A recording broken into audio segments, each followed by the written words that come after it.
Coming up on this week's show, some ultra-rare Konami games have been found. A huge company from the past is reborn. And we get the inside story on the biggest skateboarding game ever.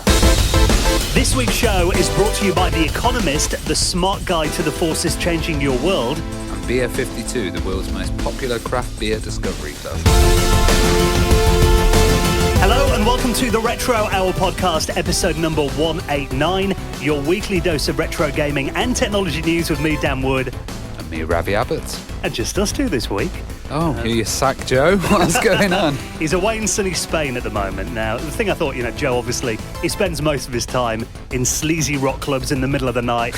He needs to get a bit of sunshine, a bit of vitamin B every now and then. So he's away for a couple of weeks. But look, we've got an absolutely blinding couple of shows on the way over the next week or two. And I just want to say a big thank you because we've had loads of tweets over the last week. If you are new to the Retro Hour podcast. Now, last week, we did our first ever crossover podcast episode with the amazing lads from Arcade Attack. The amount of tweets we've had from their listeners going, I hadn't heard the Retro Hour before and have just come on board this week. It's pretty incredible. It's a great way to kind of inform each other. And also, I'd love to inform the listeners that now the Retro Hour is actually searchable within Google. So you can search even just retro podcast and we pop up and you can press play straight away. Straight from Google. That blew my mind when you showed me that the other day. So if you are new to the podcast, welcome on board. If you're one of our listeners we get people who've listened to every single show for like nearly 4 years now.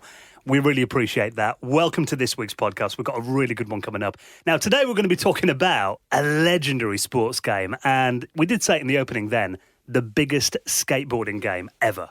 Yeah, this is the Tony Hawk Skater series, which was just absolutely amazing. And we're going to speak to Ralph D'Amato, and he's the main producer from Neversoft, which were the company behind this, and their engine was kind of used on other stuff. There was a whole load of snowboarding games that came out. Do you remember that? And there was even BMXing games. But he's creating a film which is called Pretending I'm Superman, and that's all about the kind of history of the Tony Hawk games, with Tony Hawk in it himself, Bob Burnquist. Oh, it's just so cool. They're incredible games. I remember, the first ones on the PlayStation. I remember them back in the day, and the soundtrack on those was just out of this world. Well, it was like GTA did that really good soundtrack before, and then Tony Hawk's just did the rocky kind of grungy skater one. It was great. Very of its time, but you play those games again, and it's just so 90s when you play those games. It's kind of a new genre, wasn't it, as well, that skate games before that weren't amazingly good. I remember Skate or Die on the Commodore 64 and everything, which was, was all right for the day, but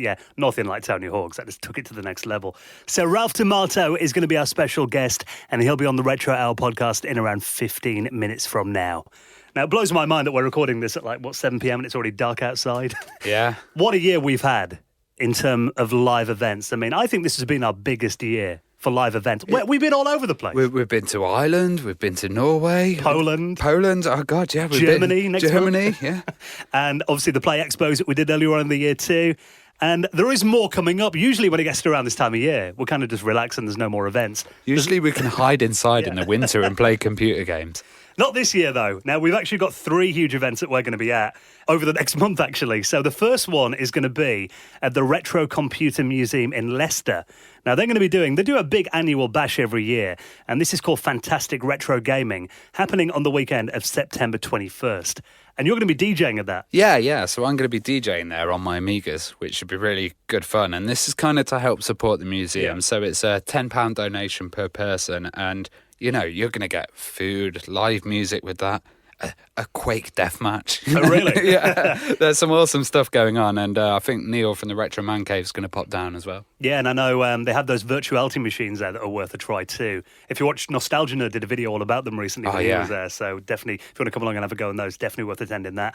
And then something new that's going to be happening in our hometown. We'd have to travel very far. This is going to be the Retro Games Fair in Nottingham. Yeah, this is awesome because we always hear about these retro game fairs, but they're all over the place. But this one's actually happening in our hometown. Now, this is on Saturday, October the 5th.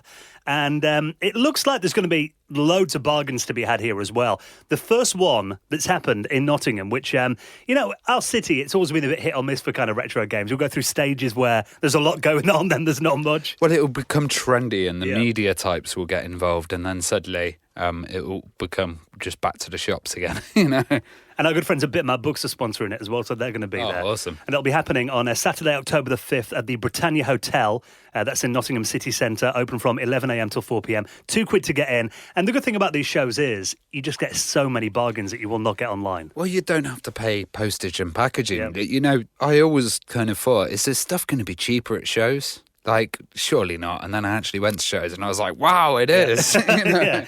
And you haven't got people like, bidding wars and all that going on as well. So if you've not been to one before, definitely worth a look. And we're going to be there too. So if you spot us around, come say hi. And then Amiga Germany on the 11th and 13th of October. My first time in Germany and to an Amiga show of this size as well. Oh, mate, you're going to love it. Pilsner all round. Yeah, you said it was on tap last year, didn't you? Free. Yeah. So, yeah, I might have to take a couple of weeks off after the after party to that. So, yeah, a few big events that we're going to be at. There is more, actually, that we'll let you know about soon. But, of course, you can keep an eye on all of those on our website at theretrohour.com. Now, before we get into this week's show, let's just give a huge thank you to the people who've made it into the Hall of Fame this week. Now, how do you find your place in the world's most prestigious retro gaming high score table, Ravi? Oh, you go to theretrohour.com and click support, and you can support us via PayPal, which is good because you can put in kind of any currency. Yep. So it doesn't matter where you are from the world, and every bit of money that we raise goes back into the podcast. Now, we're coming into the last quarter of the year. All our renewals generally happen around December time. So it will be really appreciated. Any amount, big or small, it all goes back into the running of the podcast. And you'll get a mention on a future episode in the Hall of Fame, like this week. Mark Pearson. Gary Heather. Paul Harrington. And Aunt Ove Toddenham, who all made donations into the running of the show. And you can do the same at theretrohour.com. Now, last week, I know you're getting very excited about that nice little box that you had on your desk over there. Beer 52. Oh, yes. That was good. I filled my fridge and I'd been drinking a different beer every night. I don't know if that's healthy. But when they taste so good, who cares? Now, you actually took these to, you went to Retro Man Cave's cave over the weekend, didn't you? Took the beers down there? Yeah. And there's some really nice ones, actually. I quite like the citrus IPA, kind of lemony one. And then they had this one called United We Can, which was basically all about all the different ingredients from Europe in one kind of drink. And that was really nice because, they had breweries from all around. And what were the chickpeas like? Oh, the chickpeas were quite crunchy, actually. Yeah, they were good. Now, the reason we're talking about them is they're a big supporter of our podcast, Beer 52. They are beer pioneers, and they are the world's most popular craft beer discovery club. Now, they deliver 8 craft beers to you every month with different themes. Now, over the past, we've done stuff like California, Norway, Belgium, Amsterdam, and of course, they also pick the best ones from around the UK as well. Now, we'd like to give you your own free box of Beer 52. All you have to do is pay £4.95 for the postage. And actually, if you sign up within the next 2 weeks, you will get an extra 2 free beers included as well. So we're talking 10 free beers. And if you do this right now, you'll have them ready for next weekend. Is there anything better than a weekend with beer and video games? Oh, it's great. And it's just this whole case. Yeah. Really big amount of size. I was just pulling them out constantly. My fridge, I've had to clear room. Ravi's eyes lit up like Christmas when he opened that box last week. And they'll also be sent to you next day as well, and will contain beer from all over the world. And the thing about it is, you can kind of tailor the beers that are in there too. So, you mentioned you like the pale IPAs. Yeah, like my dad would hate that. He'd probably go for like more bitters. Yeah. And that kind of stuff. So it's all to your taste. Yeah, you can tailor them. You can rate and review the beers you've collected on their website as well. And they don't hold you to ransom. You can leave at any time. So if you'd like to get your own free box of Beer 52 on us, all you have to do is cover £4.95 for the postage. Nip onto the website right now at beer52.com/retro. And like we said, it'll be sent next day delivery. Get 10 free beers if you sign up within the next 2 weeks at beer52.com/retro. Right, then we've got some good stories to talk about this week. A legendary company from back in the day are making a return. Do you remember Microprose? Yes, I do, actually. They used to release everything. I even remember they had Microprose Soccer at one point, which was a kind of a one against FIFA, wasn't it? I mean, the big thing about Microprose back in the day were the simulation strategy games. They were like the kings of that, weren't they? In the late 80s and 90s. Stuff like Civilization, that was on there. Yeah. Pirates, that was a great game. Railroad Tycoon came out on there too. Now, Microprose actually went under in 2003. So it's been a a brand that's been missing from gaming for many years. But a bit earlier on this year, a guy called David Laguiette, he's actually the creator of Titan IM, which is one of the biggest open world simulators out there at the moment. And he also does stuff like develop simulators to be used in the military as well. So, he's got a very good background. And he's actually now bought the rights to Microprose. Oh, that's really cool, actually, because kind of Maxis kind of took over from that simulator kind of area and stuff. And I always love Microprose. And you're right, actually, simulators at the moment, they're not really the kind of... There's these weird stuff like Euro Truck Simulator and stuff. But farming simulator. Yeah, farming simulator and weird mundane tasks. But there doesn't seem to be like Apache helicopter, military style stuff like we used to get with the huge manuals and all the controls. Yeah, you're right. I mean, a lot of them took a hell of a long time to get into, but when you did, it was like, when it clicked with you could spend weeks on them and time would just go by. Even Microsoft Flight Simulator was fun, I remember that. Well, Microprose Reborn, I mean, what's really exciting about this is he's actually got Bill Steely, who was the former owner of the company and the co-founder of Sid Meier's series as well. Wow. Okay. He's involved in it, so they're working together on this. And the first game is going to be Warbirds 2020, that they reckon is going to be out hopefully before Christmas this year as well. Now, they've actually got a Twitter account that's been kind of teasing, a bit cryptically, just a few graphics and box art kind of stuff from the games. But we don't know much more so far, but it looks like Microprose are back proper this time. Oh, that's good. And you think what they'll be able to do with simulators now with all the modern effects. Woo. And I love seeing, just looking at that logo, made me really nostalgic. Yeah, it did. With the helicopters in the background. Yeah, it's like there is just something warm and fuzzy about seeing those. Like, I miss seeing the Ocean logo on games. Stuff like how nice would that be to see on an introduction to a game, or the Gremlin logo coming out. Psygnosis for me, I just love that. Yeah, there is something, really, really nostalgic about seeing them. So welcome back, Microprose. You have been missed. Now, Konami are obviously one of the most legendary video game companies in the world. Just when you thought you'd seen everything by Konami, there couldn't be possibly anything out there that we didn't know about. Well, it turns out these ultra-rare NES Konami games have been found recently and emulated as well. Now, this is a series called Space School. These were so rare because these were actually educational games that were released in the 80s by Konami. No record of them really online until recently, but it turns out there is a Russian YouTuber. He's called Russian Geek, actually, and he's a real hardcore Nintendo collector. And he found these games, and he's now put up a video playing them. He's teamed up with a guy who's really well known in Russia for being kind of somebody who kind of deconstructs his old games and gets them running again, strips down the code and all that kind of thing. But it turned out the weird thing about it is these games were made with the Japanese national broadcaster back in the day with Nintendo. And there were a series of 6 games that were made for schools. So you couldn't buy them, you can play them at home, they're literally for schools. And the 7th game was an educational title made for a Japanese gas company.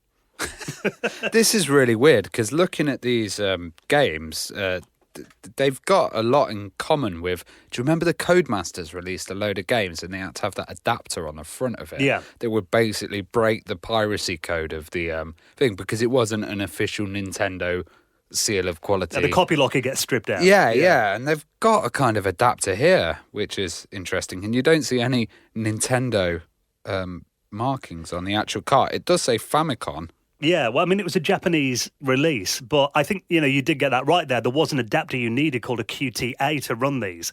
But I think the reason was because they were titles that were only released in schools and went on the shop shelves. So this device, like you said, probably bypasses the, official protection.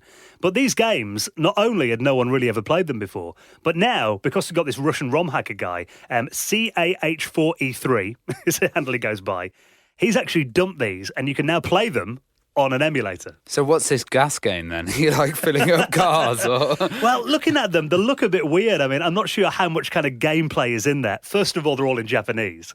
So, I couldn't follow anything in this video, really. But, again, there are a few people talking about the importance of just preserving these too. Because, he makes a really good point here. He said, finding a lost Konami game on the NES is the generational equivalent of unearthing a lost Beatles song, which is true, isn't it? This is legendary. And even if the games aren't any good, it does mean they're now preserved for future generations, which I think is really cool. Yeah, it's quite a nice find, that. Yeah, especially, it just makes you think what other kind of rare titles are just lurking in, long lost warehouses or, dusty filing cabinets in offices and all that, just waiting to be found. So if you want to download those and give them a play, the ROMs are available right now, actually, and you can play them even on the website here. I'll link you up in our show notes at theretrohour.com.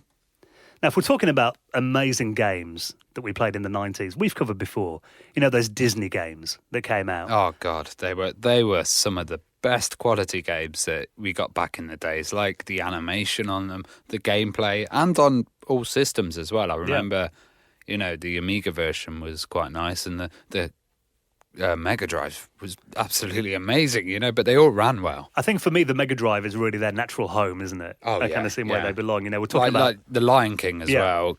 My God. Yeah, we're talking game about, was so good. Well, we are talking about Aladdin and The Lion King. Now, these are obviously two legendary games. We've done episodes about them before. You can find them in our show history. But now these games have been remastered and released on current-gen systems. Excellent. So they're going to be out on the Switch, the Xbox, and the PlayStation 4. And they've really given them some love as well. Now, there is a little article here that I'll link up in our show notes. And you can watch a little video that's embedded in here on YouTube showing you the trailer.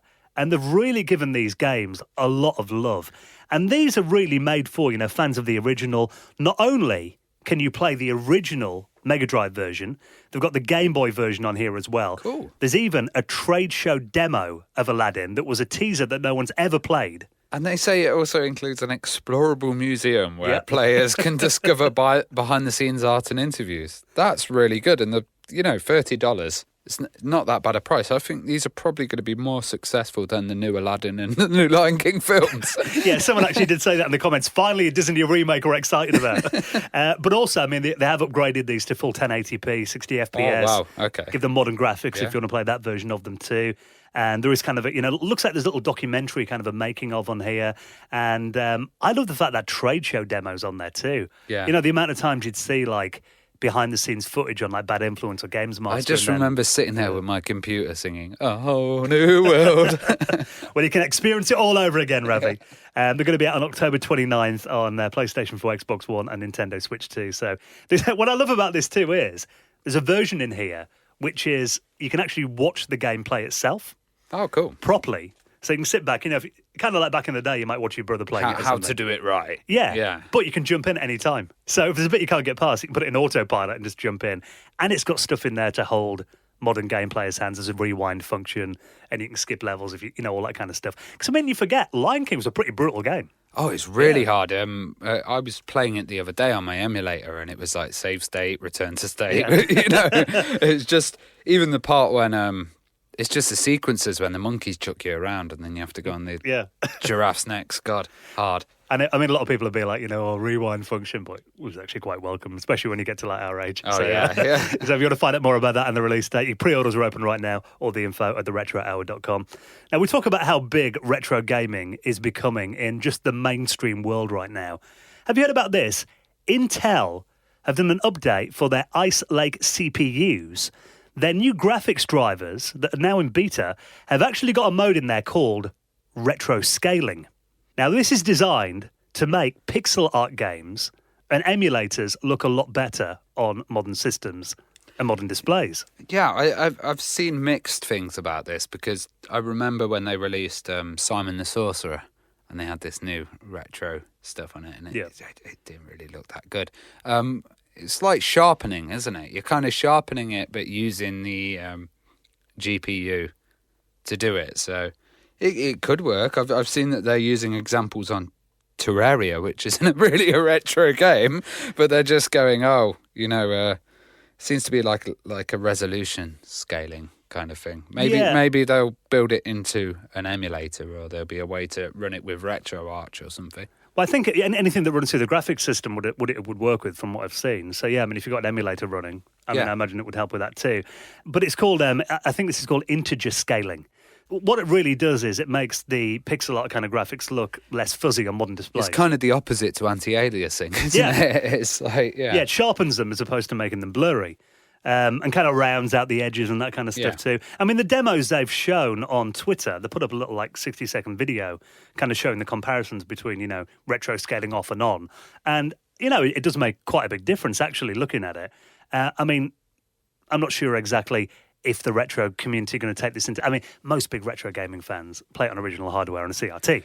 Well, I think these modes are interesting because that M-Play Classic thing that we were talking about the other day, if you can get modes like this inside that and then use it as an external device that does it, I don't see how much use it is if you've got a really high-end Intel PC and then you're running old-school games on that. Maybe, I don't know, it might work with that, but it seems like it's for stuff that's kind of indie titles or retro themed, you know. And I mean, most hardcore gamers are probably not using Intel graphics anyway. No. You know what I mean? So, I mean, it's cool. I love the fact that they're actually, a company like Intel are, coming out with branding, even calling it retro mode. Yeah. And that's pretty cool. I mean, it just proves how much bigger this is getting all the time. So yeah, you think it's always been the chase for speed and power in GPUs, not retro mode. Yeah. Found a niche, you know what I mean? Something a bit different. Definitely. So, well done, Intel.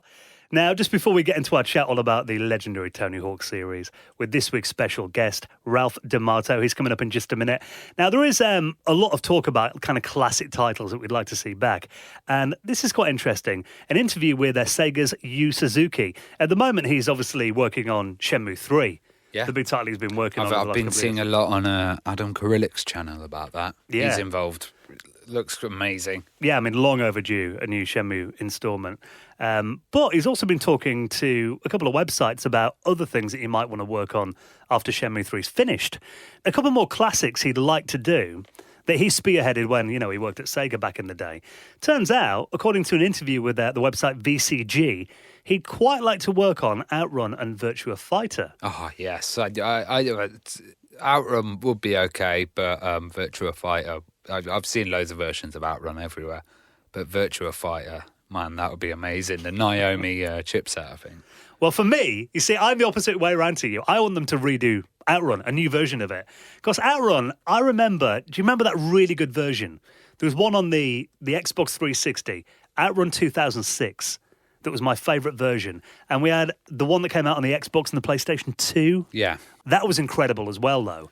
But that's the only reason I'm saying it, because, these have come out, But, I mean, I can't think of any, recent, in the last decade or so, no kind of new versions of Outrun. And even that one that was on the Xbox Arcade, I love Outrun 2006, that was incredible. But then it got pulled because the Ferrari license expired. So you can't get it from anywhere anymore. And that was one of the best versions of Outrun. And, I mean, I imagine the Ferrari license is probably not cheap. Yeah. So they're probably going to have to sell it at quite a reasonable cost to make it back. But I would love to see an upgraded Outrun game running on Nintendo Switch or something like that. It would be amazing. You see, Virtua Fighter, just because of the amount of different games that came with it as well. So you could do Virtual Tennis after that. You could do a Virtual Cop as well, which was that on-rail shooter. All of the virtual series, you might, if they did a nice implementation. And it's cool that he's kind of thinking about doing it. I mean, This is not the only time I've read him talking about that. There's been a couple of interviews where he's kind of mentioned Sega obviously own the IPs, so he'd have to go with them. But at the moment, Sega seem really into the retro thing, so I can see them being up for it if he is. Virtua, that's how you say it. I'll get told off for saying What are you saying, virtual? Yeah. Well, I already read the tweets coming in. Virtua Fighter, Rev. Yeah, sorry. So I think Virtua Fighter, though, I was never a massive fan of that franchise. I played it in the arcades and... I played it on the Saturn and the 32X. It's like when I came into the arcade and I saw that just complete, even though it is blocky, it was like the sun looked real, the sky looked blue, and it was just a world that I'd never been to before. So Virtua Fighter was really good. Maybe if I'd seen Tekken sooner, I might have been like, what's this? But you're right, the 3D was impressive because it was the first kind of 3D fighter I'd seen as well, but I was all about Mortal Kombat by then, it was like... Oh, yeah. But it would be welcome back, though, so if we hear any more about that, we'll keep you posted. Now, before we get into our chat with this week's special guest, Ralph D'Amato, who's coming up in just a minute, let's give a huge thank you to another big supporter of the Retro Hour podcast. These are our very good friends at The Economist. Now, we'd like to give you your own free print copy of The Economist through your door. Now, they've been going over 170 years. The Economist have been a trusted source of intelligence and bringing you news for things that really matter that are happening in the world around you. Now, it covers obviously the economy and finance, but also stuff that we really find interesting, technology, science, the arts, environment, video games we've talked about. And every week on the show, we look for an article in The Economist that we've really found interesting this week. And today, things falling from space. Yeah, this is well interesting. So every day, a ton or two of defunct satellites, rocket parts, and other man-made stuff kind of comes into our atmosphere, but a lot of it gets burnt up, no one's ever actually been hit by space junk yet. That's the operative word. Well, killed by space junk, apart from 5 sailors aboard a Japanese vessel that were hit by an artificial hailstorm in 1969, or a woman in Oklahoma who was grazed by a piece of falling rocket in 1997. And they're saying as the world kind of grows and the Earth's surface gets smaller and the areas we can occupy, we've got more of a chance of kind of space rubbish coming and hitting us. So one day someone is going to get hit by a piece of space rubbish. That is really interesting. I've always thought that when you watch those kind of, the rocket launches and stuff, NASA do and everything, and you always think, there's bits that just drop off the rocket. Like you said, I imagine a lot of them do burn up, but you always think, what if they don't? Like there's that bit in Gravity, isn't it? Where they're getting hit by other pieces of space junk, and it's like, So imagine that, you get all your house looking nice, Rav. Your place you moved into 2 years ago, and a satellite falls through your roof. Thruster lands on my foot. Who do you even go to if that happens? I think, that game that came out in the Spectrum, Jetpack. Yeah. You send someone up there to collect all the space bits that are floating around. Return to NASA. Now, these are the kind of things you can read about in The Economist, and we would like to give you your own free print copy of The Economist through your door. Now, if you live in the UK, you'll be really helping out the podcast by doing this. Just grab your phone right now and text the word retro and send it to 78070. And you will get your own free print copy of The Economist landing through your door on us. So text retro and send it to 78070 with The Economist, the smart guide to the forces changing your world. Right, let's talk about the legendary Tony Hawk series. This week's special guest, Ralph D'Amato. You're listening to the Retro Hour podcast, and it's time to welcome on this week's very special guest, getting the inside story on one of the biggest sports franchises ever, and by far the biggest skating series. Talking about those amazing Tony Hawk's games, let's get on this week's guest, Ralph D'Amato. Welcome to the Retro Hour podcast. Hey, thank you for having me. Thank you for having me on, and good to be here. Yeah, amazing to talk to you now. We're going to get into, obviously those amazing games and also the movie that you're working on at the moment too. But to kind of go back to like day one, what kind of first got you into video games then? Do you remember your kind of earliest memory of games? Yeah, I mean, I'm going to age myself quite a bit here. But the first real thing that I touched video game-wise was a Pong console we had at home. It was just, and I don't remember the actual name of it. I'm sure my parents probably bought it at Sears or something. And it had variety of different Pong games. And that was really the first thing I had as a kid. And then from that, moved on to my Atari 2600. And, I was an arcade rat. I'd spent pretty much all my quarters that I had in the arcades. It was, obviously a completely different situation back in the early 80s, mid 80s than it is now, where all of my fond arcades are gone. But, everything from the beginnings, the Space Invaders and Pac-Man to even, some of the stand-up games. But I've always been an arcade and a video game kind of kid, from even early start.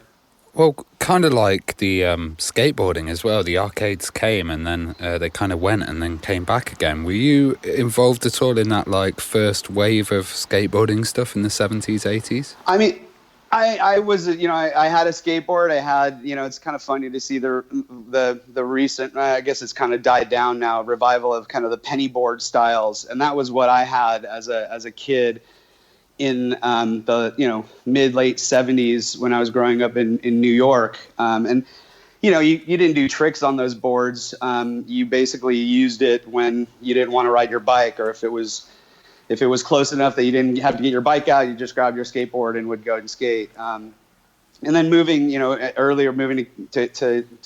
California, then I never considered myself a skateboarder, but I did skate, and I skated for transportation and fun, but no tricks. Never learned how to ollie. And for some of our listeners that might not know the difference between kind of 80s skateboarding and 90s was influenced by all the surfers, and they'd do the vertical ramp stuff, and the 90s was kind of the street stuff. So Rodney William would do all this spinning around on his board, and then in the 90s he adapted it. Yeah, I took a lot of the freestyle elements that he was doing and adapted it to the streets. And I mean, skateboarding has always gone through different waves of popularity and changes, and things have come in and gone out, and it's kind of that's the way the activity is, and I think that's the way it's going to continue to be. So yeah, it's always changed. Well, I remember in the 80s, I remember my brother had a copy of Skate or Die by Electronic Arts. It was one of the first skating games I played. And we had stuff like, California Games and those kind of games coming out. I mean, were you like a fan of like games like that back then? I don't recall. I mean, I recall seeing those games. I didn't have the consoles that those games were on. At that point, I was mostly in art, dealing with arcade games, and then moved on to PC games. And I really didn't mess with consoles. Like after getting my computer, my first computer, I think it was like 92 or something. Or no, sorry, it was not 92. It was about 87, 88. I just was a computer gamer and didn't really mess with much of the console stuff. So I knew about it. I had friends that, I could go over to their house and check these games out, but I didn't really play them that much. The one skateboard game that I played a ton of, though, was 720 in the arcade. I mean, I put a ton of quarters into that, trying to get away from the bees and going to all the different skate parks that you could. So, yeah, that definitely had an influence on me for sure. Well, how did you get your kind of job in the video games industry, and did you aim for that job in the first place? No, I mean, it was sort of luck. A little bit of luck and a little bit of that I had some knowledge and some skill that could help out on Neversoft's team. But when I was going to college, I graduated in 92. There were no production, video game production positions. There was no, because back then video games were developed by a very small team, maybe even one person. So you didn't need a producer. You weren't looking at a team that you needed to manage. So as games got larger and larger and the teams got larger, then obviously it necessitated somebody managing and keeping schedules and budgets and all that good stuff. So I was fortunate enough to have known Joel Jewett. He was a friend of a friend, and I'd gone on camping trips with him, and we talked about his video game company over the years, and it was always like one of those things where I was fascinated with, wow, you're making video games, because they were such a passion of mine from a hobbyist perspective. So I would pick his brain constantly about what he's doing with these video games, and he knew that I was really interested in it. So out of the blue, he called me and asked if Activision had just signed them up to do a couple of games. He needed some production help. He was having a difficult time finding somebody that would kind of jibe with the team and help them in organizing stuff and produce, and I kind of jumped in. I was in sales at the time. I was a sales guy, and I was doing quite well. I had a house. I was doing fine, but I kind of just up and left my entire career that I had done and jumped ship and went over to work for Joel. And when I got there, it was they, like I said, they had two games. There was as I was told by Joel, there was this big licensed title, and that was Spider-Man. And since I didn't really have any experience in the production side or the creation side of video games, that was kind of too big of a licensed game to kind of put me on. So I was going to be put on this smaller skateboarding game. and that's how I kind of got started in video games. That was Tony Hawk 1. It was my very first project. Because I know they're doing Apocalypse, the game that had Bruce Willis on it, didn't it, as well? I mean, that was quite a big start to get involved in the game, especially for like an early title for the company. Yeah, so prior to Apocalypse, there were a couple other games that kind of started and stopped, and then they had shipped a game called Skeleton Warriors on PlayStation, I believe, and then that kind of put them, and then they were working. There was another game, MDK. It was a port that they were working on, again before my time. I don't really know much about it. And they were shopping around a bunch of different things, and Neversoft was seriously struggling at that time. I mean, there were people that were getting IOUs for paychecks in hopes that there was something good on the horizon. Apocalypse, that was their first sort of venture with Activision, and it was one of those games that I wasn't there at this time, but from my recollection, it had gone through a couple previous developers and had stalled a few times. And again, it was one of those licensed titles, with Bruce Willis. So Neversoft kind of stepped up and knocked out that game in fairly short amount of time in video game time. I think it was, 9 months to a year or something. They finished it after it had been stalled for so long. And I believe that was what impressed Activision enough to then give Neversoft the additional 2 titles, Spider-Man and Tony Hawk's Pro Skater. What was the culture like at Neversoft? I heard they had really small teams. Yeah, I mean, the first team, the skate team, there was like 13 to 14 of us that worked on. The last, just in comparison, the last game, Project 8, there was probably about 150 people on that team. So the team size drastically changed with the new consoles and the expectations of having, reality. And you can't just have this, this colored texture on people's heads. They want to see, hair moving and all this stuff. So it necessitates having to, if you want to get a game done every year, which, I mean, in development time, when you count being in submission and all that stuff, you're really looking at about 9 months of development time. You have to really step it up, especially when the expectations of other games just get bigger and bigger. So, but it was nice at the beginning having that small team, and the culture was great. It was sort of being like on a sports team. When the game was on, when the video game was in production, everybody was giving it 100%, and there was no expectations of people taking off or vacations or even and then towards the end, even weekends we were there. So when you go through that kind of stuff, you kind of make tight bonds with people, and I still consider a lot of the guys my friends, and still hang out with them. So. Well, that first game, Tony Hawk's Pro Skater, when that came out, I mean, that was an absolute phenomenon. What was kind of the story with Activision approaching Neversoft with the game, and what's kind of the background on it then? Where did that kind of idea and the story for the game come from then? At the time, Activision, I don't think was in the best shape financially. I don't know that this was all pre-Call of Duty, and World of Warcraft and all the major titles that they have now. So there weren't that many titles in their arsenal, and I do think that this title had a huge impact in the finances of Activision. I know it had a huge impact in everybody on the team and all the skaters as well. So did it save Activision? I don't know. I'm not their accounting person, but I know that it definitely put them at a different level, having a franchise that now is beating Madden. So I mean, it's kind of a nice place that we got them to, I think. Yeah, I mean, we were talking before we started recording. I mean, Ravi mentioned, having that demo on the PlayStation magazine demo disc, 10 minutes long, and every kid at school would just play that. I mean, that game was... Did you imagine that it was going to be so big, or do you think it just kind of fit in with that skating culture and music at the time as well?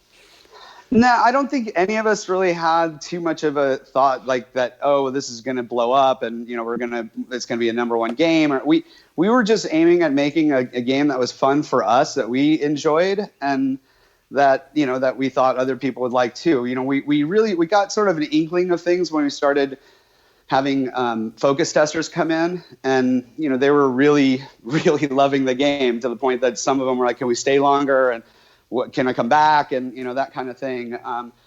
We were getting a little bit worried because we weren't getting any negative feedback, and you can't work on anything, you can't fix issues if you're not getting any negative feedback. So that was a little worrisome, but definitely when the demo hit, it kind of opened everybody's eyes as to, whoa, there's something going on here. And it was kind of and one of the cool things with the demo, sort of an insider thing, that demo, like although the Sony demos, they're supposed to just be one tries, and then you go back, and I'm talking about, well, pretty much all of them, but Tony Hawk 1 demo, they are all aimed at being one try demos, and then you go back to the main menu, and then you could try again. We added in the ability for you to retry, thinking that when we went through QA at Sony, they were going to kick us back and say, no, you can't retry. You have to go back to the main screen. But I think they liked the game so much that they never marked us down for it. So you're able to keep playing it over and over and over again without having to go back to the main title. So that was kind of a nice little feature in our demo too. About 2 weeks ago, we actually had the editor of the British PlayStation magazine on, a guy called Steve Jarrett. And he was talking about that demo. He kind of wondered whether, if having those demos on there would actually sell more games or whether kids would just stick with the demos. I mean, obviously the game was a massive hit though, so I guess it did work. Yeah, I think it did its job for us as far as we're concerned. It did its job and then some. It gave people a little taste. But you're right. Even that demo, you could play it for a very long time. You could conceivably keep playing it, mess around with different areas of the warehouse with your friends and so forth. So it definitely added a lot of hours of play for people for free. So that was nice. But I think it spread the word, which was great for us. Well, the new thing with this kind of CD technology was full soundtracks on games, and GTA showed us a really good soundtrack. And Tony Hawk's Pro Skater, the soundtrack was awesome. Did you kind of go around looking for tunes and artists to come on board, and how did you guys pick the songs? Yeah, initially we worked. So one of my production duties became the soundtrack and managing the soundtrack. So the way the process ended up is it was a group of us that would meet and have meetings weekly, and we would kind of come in and throw out songs and different tracks that we liked that we thought would fit the game. Early on, I think there were the first couple, first one, the first one there was music producers, and there were internal folks at Activision as well as in Neversoft that made suggestions. Then it became more of a committee, a music group. I would organize everything in spreadsheets, get MP3s of all the songs, because back then you couldn't just YouTube a song and have it come up. So it was a little bit more involved. And then each title we had a specific budget on how much we could spend on music, and I would work with, there was a music supervisor, Tim Riley at Activision. I would work with him, and he would then reach out to all the bands and the labels to do all the licensing, and it's sort of one of those juggling games. One of the things with skateboarding is, although it is heavy in punk rock and the culture, I think skate culture starts with that. It's gone everywhere, so you have a variety of people that like variety of music that you have to kind of cater to. So where the first game, I can't remember the number of tracks, I'm going to say a dozen maybe. I think the last game had something in the neighborhood of 80 tracks, and you could turn off and on tracks. You can kind of make your own playlist. You can use your own music. So the music became very involved in the game, and it's wrapped in the culture of skateboarding as well. So it kind of goes hand in hand. You think about that, you said like 12 tracks, that's like an album's worth of music. So not only are you making the game, you're doing an album at the same time as well. Yeah. And, it's fortunate that there's a lot of good stuff to choose from. And over the years, we got a lot of submissions from indie bands. I put my own band in it in Thug 2. So it was a fun experience. It was just, it was always interesting coming up with that final selection of songs and what things we wanted and we just couldn't get, or we ended up getting, we didn't think we were going to get, and that whole thing. So at what point did Tony Hawk get involved, and how much involvement did he have in the project? So I started at Neversoft in December of 98. I was talking to Tony about this. I believe he started a couple months before me. He signed on. I think it was August of 98. They've been talks for quite a while, I'm sure. But and certainly when Tony came on board, the advice and the suggestions, and basically picking the skaters and telling us which skaters should be in the game, telling us the tricks and showing us the tricks and giving us kind of. There were a couple of us on the team. I had a very limited knowledge of skate tricks. There were Chris Roush is a designer. He skated as a kid. He had a much more vast knowledge of skate terminology, front side, back side, all of this different stuff that the average person doesn't really even understand when they're looking at skateboarding. But if you want to make a skateboarding game true to skateboarding, you got to kind of get that stuff right. Otherwise, you look foolish. So Tony really lended a hand in keeping it authentic. And once we got builds, we would every week we had a goal to have a build of the game, a new build of the game on a weekly basis. I'd package it up and FedEx it to him. Again, the internet wasn't that great back then, so I wasn't really sending stuff to him over the internet.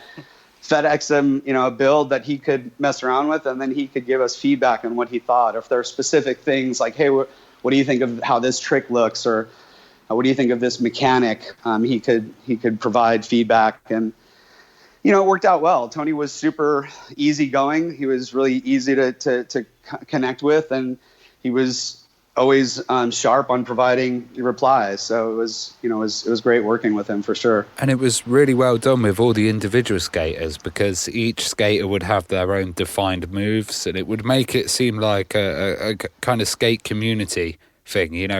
If someone had a goofy stance, they'd start in that or something. And it kind of brought a lot of names like Rodney Mullen and stuff out to people that didn't know these skaters so well.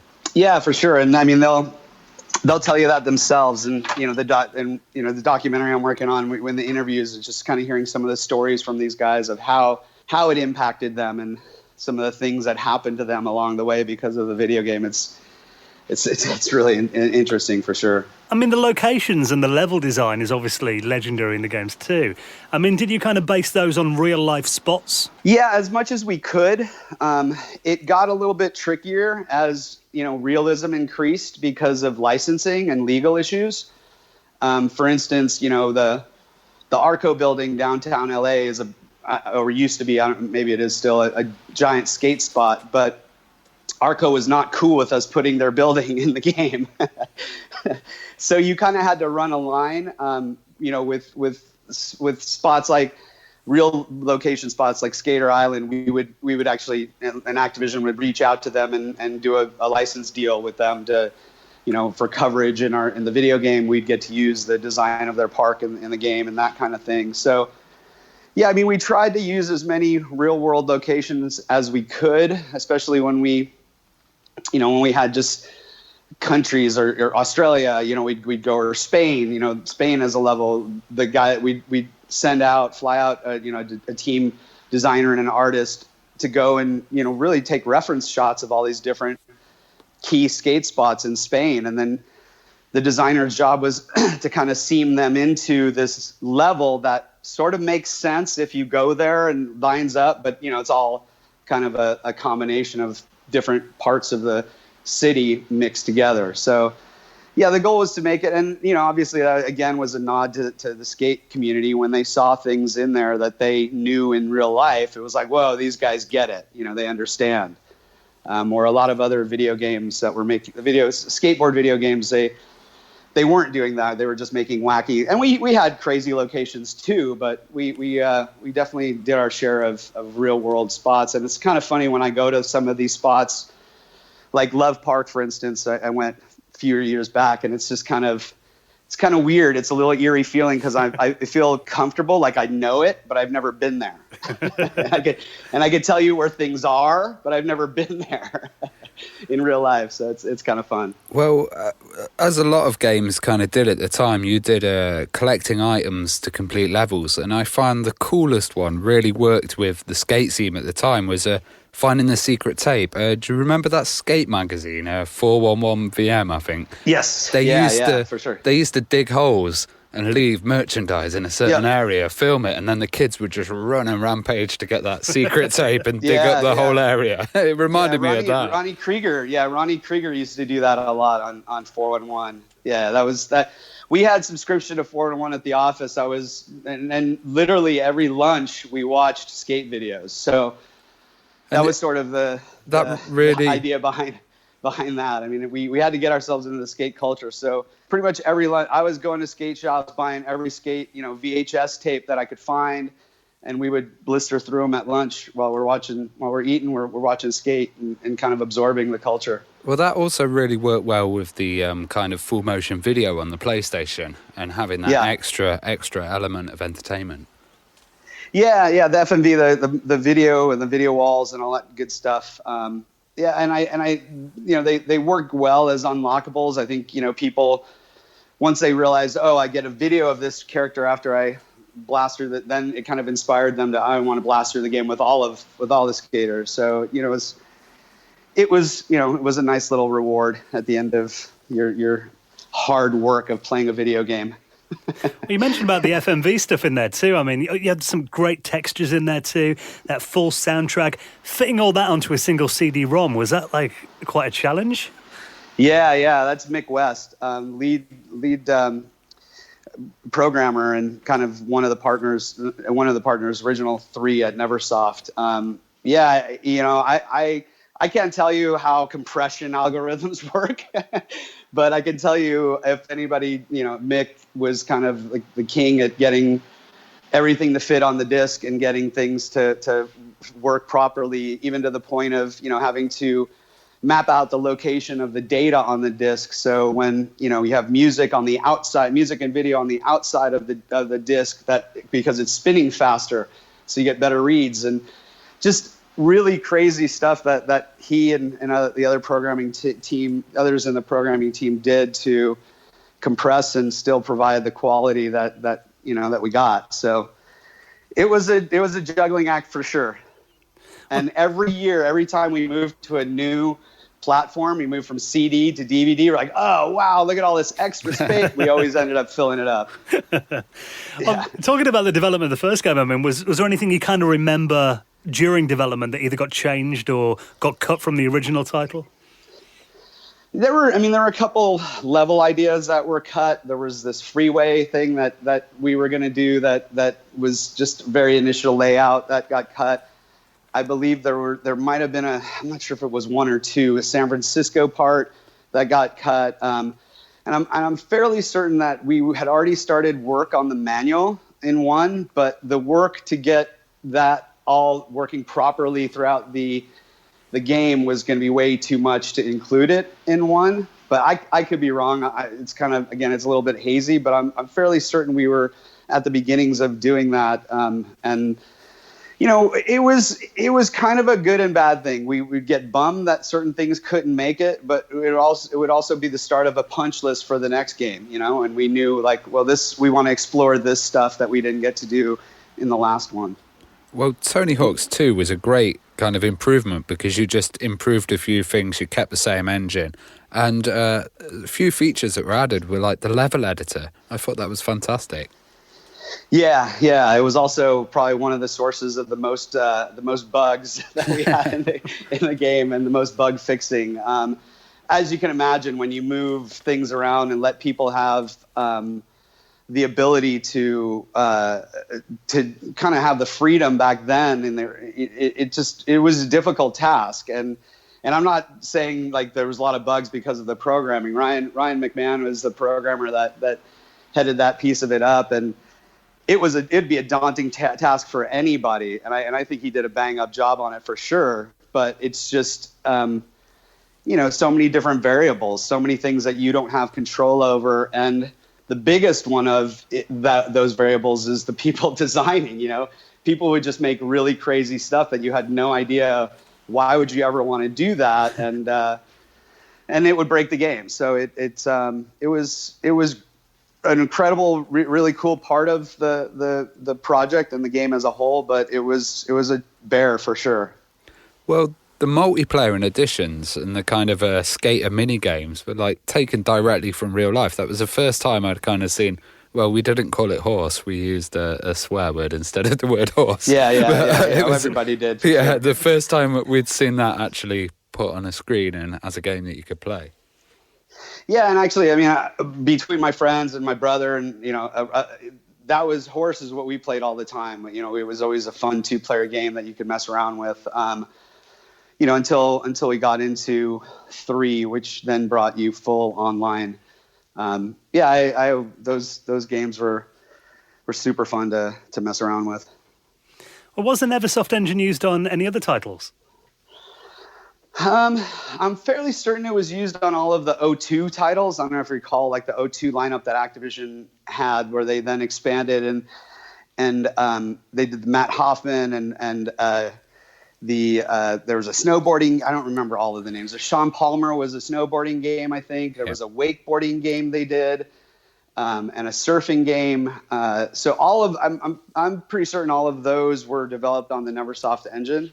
I don't know that anything else Gun was obviously developed at Neversoft, so it's the Neversoft engine as well. But I don't know of any other titles that might have used it. Well, when you started seeing other games coming out, kind of skating games, BMX games, I remember an awful one, BMX XXX, which was like a sexy BMX thing. Yeah. What did you start to think? And were you guys threatened at all? We bought all of them. I don't think we felt threatened. And I think that was also part of the strong leadership of Joel Jewett. No one was going to threaten Joel. So I don't think we felt threatened. I think some of those games, there were learning experiences. There are things that we could learn from. A lot of it was learn what not to do, fortunately for us. But we definitely looked at all of them, and it was interesting. They were all using the exact control scheme that we created, but I guess, what do they say? The finest form of flattery is somebody imitating you. I guess I don't know. That's kind of how we eventually took it. I'm sure there are some points where we're very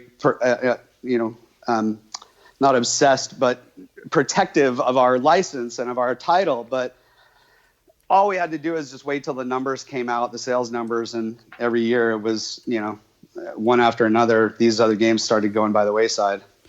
Well, the most drastic change I kind of remember was when Tony Hawk's Underground came out, and it kind of introduced this storyline with the actors, Bam Margera and the guys from Jackass, and I really enjoyed that. How did it go down with the fans?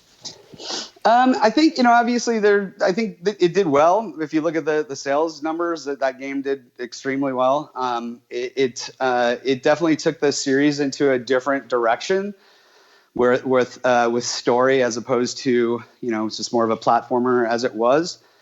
I enjoyed it. I'm not a huge story video game guy. I'm more about just gameplay, pure gameplay. So it was, I enjoyed the story. Was it something that I was like, well, this is the biggest part of the game? No, but I know that other people, I know the director of my film, Ludwig Gür, I know he loved the story.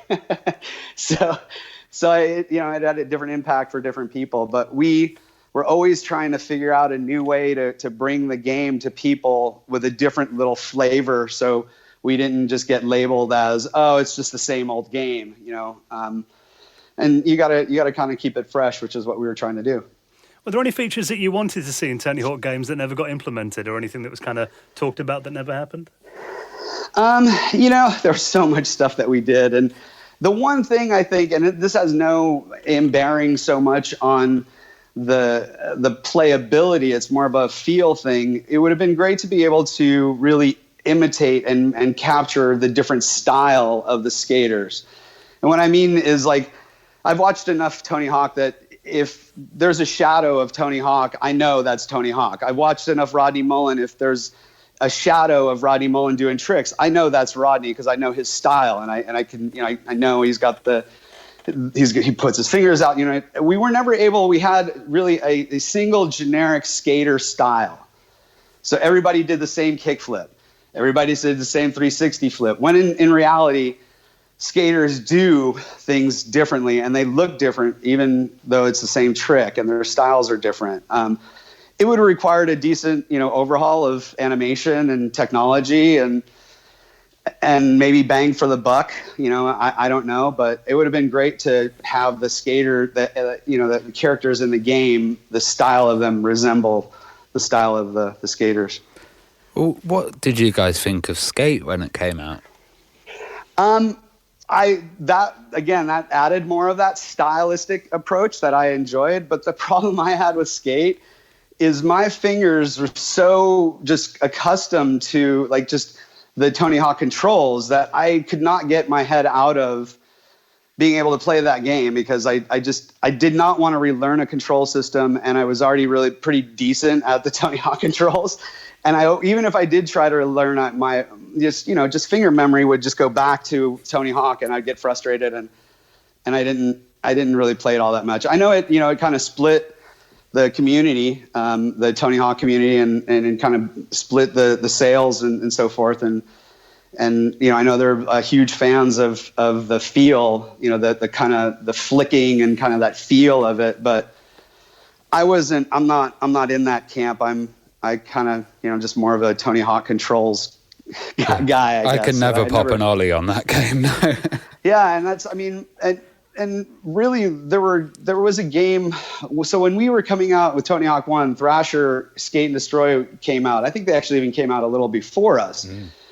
And their game was also more a realistic game. It was more of, it was, you kind of had to learn to do the tricks, from a starting point of really nothing, just pushing around. So it was very similar to skateboarding. And you even got chased by a security guard, I remember.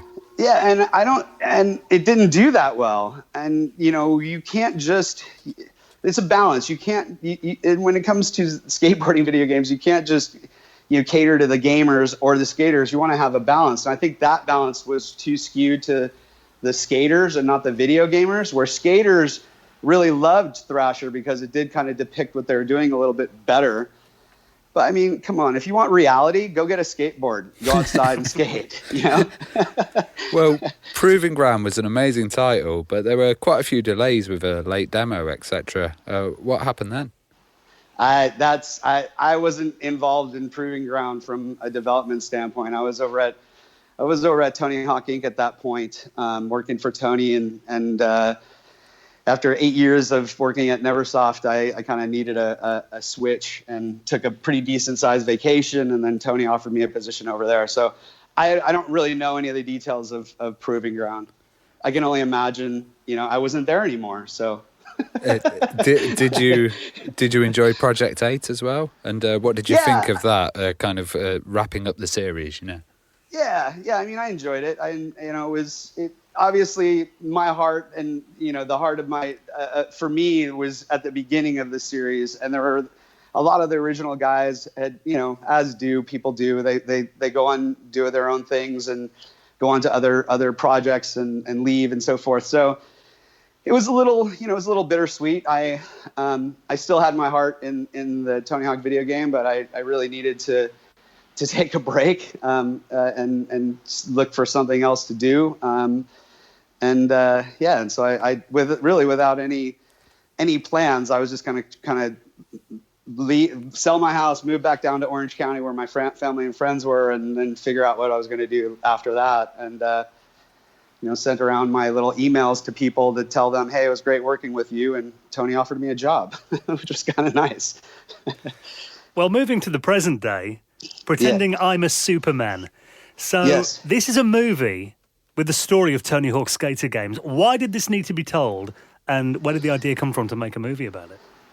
So I think both myself and my director, Ludwig, we both thought about doing a documentary for a while. He is more of comes from more of a fan perspective. Myself, just more of telling the story of this kind of phenomenon that happened and occurred through a video game that really the expectations weren't very high for, and just the impact that it had, not only with the team and the skaters, but the fans globally, and even the musicians that were involved in the video game. We've interviewed a few of them that tell their stories on how the game impacted them. So it's been in both of our heads for some time, and it kind of took us to cross paths on YouTube, I think, for us to then go, okay, let's do this. And that's kind of what happened.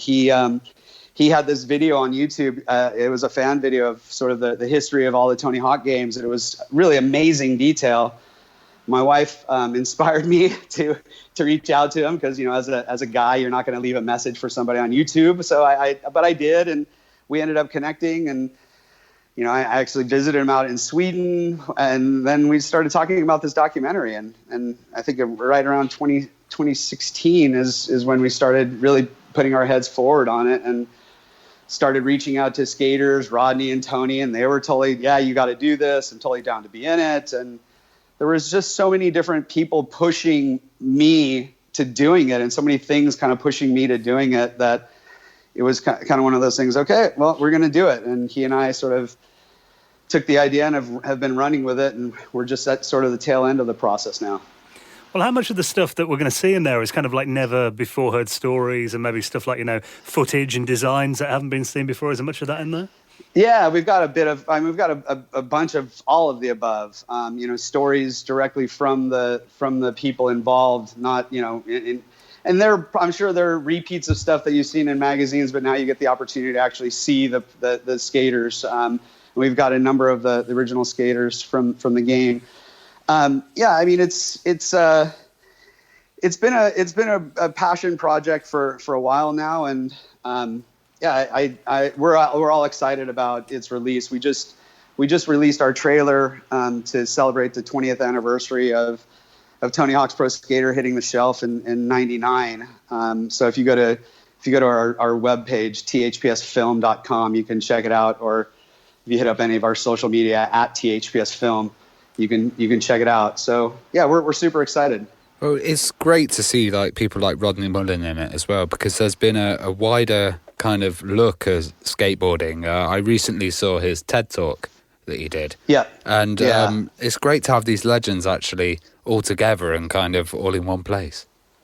Yeah, Rodney's one of my favorites. He and I keep in touch with Rodney. We're friends. We'll continue to be friends. He's one of my favorite individuals. He's got such a creative brain, and he's just a great all-around person to talk to and to be around. And he's super, super inspiring for sure. TED Talk, I loved it. Anytime he does any of those kind of talks, or if you checked him out in the Bones Brigade documentary, he was really, really good in that as well.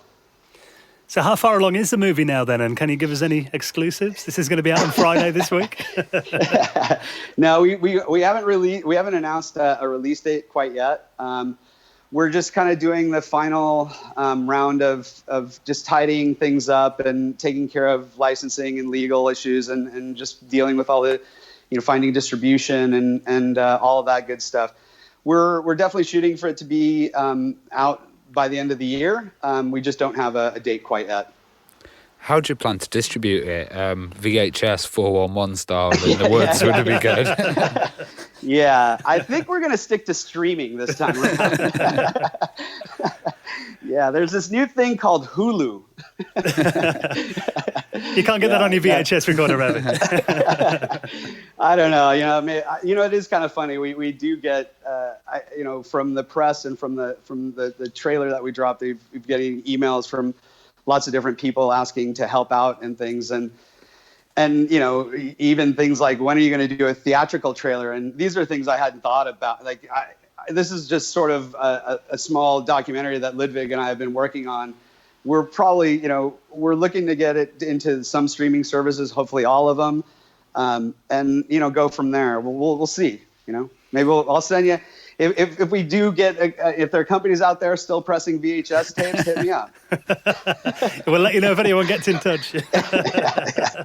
Well, Ralph, it's been incredible getting these stories. I mean, that game really did change the world, and it's got some great memories for Ravi and I as well. So, and what a great 20th anniversary celebration to be working on this movie as a tribute to Tony Hawk's as well. So, really appreciate you coming on this week and sharing your stories, Ralph.